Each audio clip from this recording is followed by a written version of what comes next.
fear-based crowd. Also learning that 3 people injured remain hospitalized, including that F-16 pilot.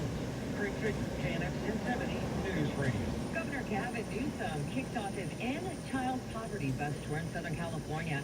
It's an issue he believes can be solved in a matter of years. While California is the wealthiest state in the U.S., it also has the highest number of children living in poverty, roughly 2 million.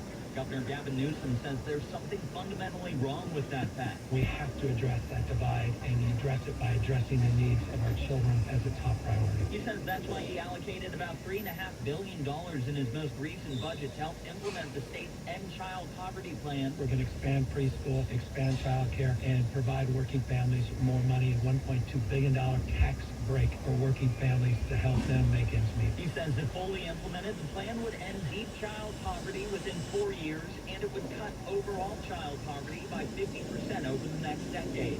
Cooper Rummel, KNX 1070 News Radio. A report points to corrosion on the outside of a pipe at the well as the primary cause of the Aliso County well blowout in 2015.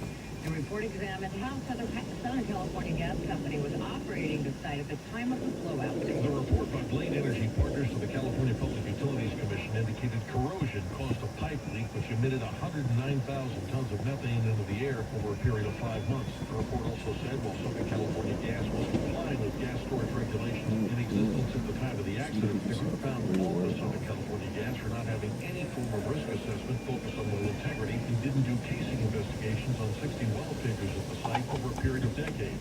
SoCal Gas in a statement said new regulations and company practices address most, if not all, of the causes of the leak. They believe Aliso Canyon is safe to operate. The company's statement, however, didn't indicate what, if any, impact the report will have related to lawsuits by residents claiming health-related problems due to the blowout. Pete Demetrio, KNX 1070. Thanks to a loophole in the new tax law, some college students who need a financial aid are taxed at the same rate as trust fund kids. Aid money for things other than tuition is now being taxed at 37%. Stephen Bloom with the American Council on Education never goes into the bank account of the student, so it's not like they have a lot of money sitting there to be able to pay for this new tax. Bloom tells KNX both parties in Congress are feeling pressure to fix this. Think from the Department of Education that there could be more than 1.3 million students who could be subject to this tax. So there's some real stakes involved, and hopefully we can get a fix to this as soon as possible. The House is set to take up a bill next week aimed at undoing the new tax, which also hits recipients of assistance funding for Native Americans and Gold Star families. Brian Ping, KNX 1070 News Radio. The people who run the major toll roads in Orange County are cracking down on drivers who don't pay up. As of January 1st, state law requires all cars sold by dealerships to sport temporary license plates with assigned numbers.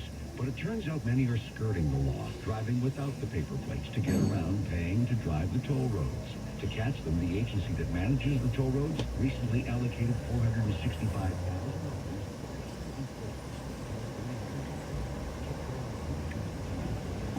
Kercan, ez ինչ էր գրել, խմած ես?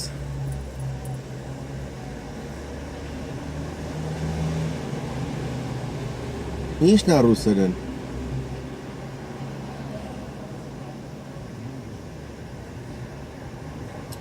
Ես իմ տունը չեմ, էտի կոմպով պետք է արվի։ Չէ։